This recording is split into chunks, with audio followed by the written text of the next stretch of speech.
Muchísimos temas que conversar con el presidente del PS, el diputado Osvaldo Andrade. Bienvenido a CNN Prime, diputado. Buenas noches, muchas gracias. A ver, lo primero, usted no puede oficialmente repostular a su cargo de presidente del PS, a ese me refiero. Y hoy día escuchábamos, más bien leíamos a Camilo Escalona, que decía que está seriamente considerando en postularse a la presidencia del Partido Socialista. ¿Es una buena noticia? ¿Usted lo apoyaría? Bueno, yo creo que Camilo es una alternativa sin lugar a dudas. Ahora es un tanto pronto, las elecciones van a ser, o debieran ser el próximo año. A mí me prorrogaron el mandato hasta marzo, abril del próximo año, así que hay un poco de tiempo. En el Partido Socialista nosotros tenemos un mecanismo indirecto, no hay candidatos a presidente, se elige un comité central y desde el comité central. Y bueno, Camilo, como es sabido, él participa de la misma sensibilidad interna en la que yo soy parte, así que, por cierto, es una muy buena alternativa. ¿Cuenta con su apoyo? Yo encuentro una muy buena alternativa. Él ha tenido esta experiencia y en consecuencia no veo razón alguna para no respaldarlo. Ahora, le reitero, hay que... Falta tiempo, lo sé, está bien. Decía también Camilo Escalona, nos cuesta mantenernos unidos los socialistas, ¿concuerda usted? Bueno, la historia del Partido Socialista es una historia... No, pero vamos a lo reciente, más allá de la historia. Bueno, pero permíteme sí, responderle. O sea, si usted me pone la fecha, lo hago desde la fecha que usted me indique, pero ya me está preguntando. Ha sido parte de la historia del socialismo una constante de divisiones y cosas. En el último tiempo hemos logrado avanzar en una lógica más de unidad, esencialmente por la responsabilidad que tuvimos en ser oposición en los 4 años del gobierno del presidente Piñera y ahora en respaldar al gobierno de la presidenta Bachelet. Yo creo que hay una convicción de la necesidad de la unidad inequívoca hoy día. ¿Y usted ve esa misma convicción que usted dice que tienen los socialistas en toda la nueva mayoría? Bueno, el dato que no podamos declarar formalmente que somos una coalición no es una noticia alentadora en esa dirección. Esta cosa rara de definirnos como un pacto político programático que es un engendro novedoso, da cuenta de que efectivamente todavía nos falta para aquello. Entonces yo lo veo en otra perspectiva. Probablemente la nueva mayoría todavía tiene espacio para más alternativas. Yo mantengo mi lógica desde hace 4 años atrás de que constituir una alianza del centro con la izquierda permite ir del PRI al PRO. No tengo inconveniente en reiterar esa política. Ahora, ¿de quién es responsabilidad que todavía la nueva mayoría no pueda decir somos un pacto político? ¿Directamente es de la ADC? No creo que en política la responsabilidad uno se la pueda adjudicar exclusivamente a un partido o a un liderazgo en particular. Creo que sería injusto. Pero son los únicos que dicen que y no además, son. Bueno, pero no solo es injusto, sino que además creo que no da cuenta de un proceso. Las cosas tienen que madurar y a veces apurarlas mucho terminan siendo una mala idea. Yo lo veo en positivo. El que todavía no hayamos cerrado este capítulo creo que permite volver a conversar con el PRO y, por cierto, y hacer un intento con el PRI y con otros sectores que han ido surgiendo. Hoy día los independientes son una realidad. Incorporar una lógica coalicional a mí me parece que es una buena idea. Yo no me resigno a eso. ¿Y usted se imagina, si es que se aprobara la reforma del sistema binominal como la ha planteado el gobierno, se imagina a la concertación yendo al pacto nueva mayoría, yendo en 2 listas separadas, el llamado progresismo por un lado y la DC por otro lado? Mire, yo en política me imagino muchas cosas y en ese sentido no tengo ningún prejuicio. En la elección de concejales pasada se armaron 2 listas, uno la DC con el Partido Socialista, otra el Partido Comunista, el Partido Radical y el Partido por la Democracia. Los resultados estuvieron a la vista. Así que, mire, yo en política no le hago asco a ninguna alternativa. Se lo imagina todo, dice usted, pero se lo pregunto de otra forma entonces. ¿Sería bueno que la DC quedara una lista parlamentaria por un lado, sola, y por otro lado el llamado mundo del progresismo, me refiero al PR, PS, PPD y PC tal vez? Se lo contesto de otra forma entonces. Yo creo que no sería adecuado, porque... mire, una de las experiencias que tuvimos los 4 años de oposición fue, y en eso sin autorreferenciarse, creo que el Partido Socialista jugó un rol muy relevante, fue precisamente generar las condiciones para que ningún partido se sintiera aislado, arrinconado, se sintiera como desplazado de una lógica. Y en consecuencia yo creo que poner las cosas así, tan categóricamente diferenciándose, creo que no ayudaría al propósito común. Como Enrique Correa. Perdón, ¿sí? Lo que no significa que llegado el momento estas cosas que haya que conversarlas, por supuesto. Entiendo. Como Enrique Correa, ¿usted echa de menos a un Benninger? No, por favor. Ya lo único que echo de menos es a Allende. Y a mi papá. El resto cumplieron su etapa, cumplieron un rol, fueron relevantes. Siempre a las personas, además, hay que evaluarlas en su contexto. Yo creo que Benninger no tendría nada que hacer en la política chilena hoy día. ¿No? ¿Por qué? Porque la lógica hoy día es otra. Hoy día hay un movimiento social activo que presiona, que es un actor. ¿Ah? Hay una política que no está en su mejor nivel de prestigio. Los partidos no son actores tan relevantes como fueron en esa época. La disyuntiva de enfrentar el autoritarismo era también mucho más marcada. El retorno antidemocrático estaba a la vista. No, son demasiadas las cosas distintas.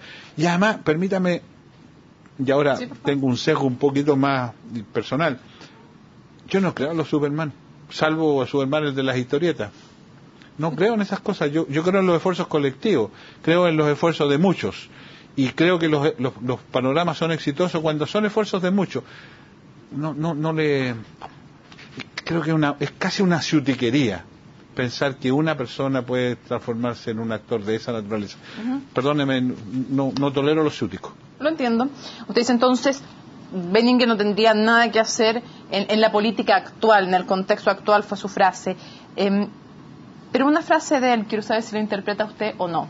En el tiempo en que reinó el desprecio por el consenso, males mayores nublaron nuestro cielo. Frases recordadas también por Enrique Correa. Cuando falta el consenso, ¿los mayores males nublan el cielo? Mire, es que lo que pasa es que el concepto consenso se ha demonizado. Bueno, en este último tiempo se han demonizado demasiadas cosas. Consenso entre ellos. Si el consenso es la articulación de una mayoría sustantiva para que respalde una iniciativa que el país requiere, yo jamás estaré en contra de ello. Pero ¿sabe lo que me pasa? Que tengo la impresión de que se le ha dado al consenso el carácter de una cuestión tan sacrosanta que se transforma en un fetiche. Porque nosotros comprometimos al país un programa. Y ese programa está absolutamente legitimado en primaria, en primera vuelta y en segunda vuelta. La presidenta sacó el 62%. Entonces, la pregunta que uno se hace, oiga, ¿y si no hay consenso en el programa? Bueno, ¿pero qué más consenso queremos si el 62% de la gente lo respaldó? Entonces, ahora la pregunta es que hay actores que no están en el consenso. Bueno, pues esos actores también se pronunciaron, si a lo mejor estuvieron en contra de esto. Entonces, ¿para qué le pedimos a la ciudadanía que se pronuncie? Si al final todo hay que negociarlo. Entonces, yo creo que se exagera un poquito en eso. Ahora, a raíz de este clima de crispación que según Camilo Escalona está existiendo... Yo discrepo de eso. Yo sé que discrepa de Escalona, pero me acordé que usted mencionó al PRO, de Marco Enrique Ominami, y Marco Enrique Ominami decía que había muchas cosas que estaba compartiendo lo que estaba haciendo el Pacto Nueva Mayoría del gobierno de Michelle Bachelet, pero que raya para la suma. Lo que sí le parecía que era un error era, por ejemplo, el video de la reforma tributaria. ¿En qué sentido? En que instauraba una cierta lógica de los buenos y los malos, y que plebiscitaba, me refiero al 88, retrotraía el plebiscito a los buenos, a los malos, el ambiente, y que en eso se había equivocado el gobierno. Yo sé que usted cree que no hay una crispación, pero desde el punto de vista de cómo se plantea el debate, ¿es lo más correcto hablar de los poderosos de siempre como una frase? El tono finalmente del debate no termina enredeciéndose. Yo creo que Marco está haciendo conducta y celebro que lo haga, ¿ah?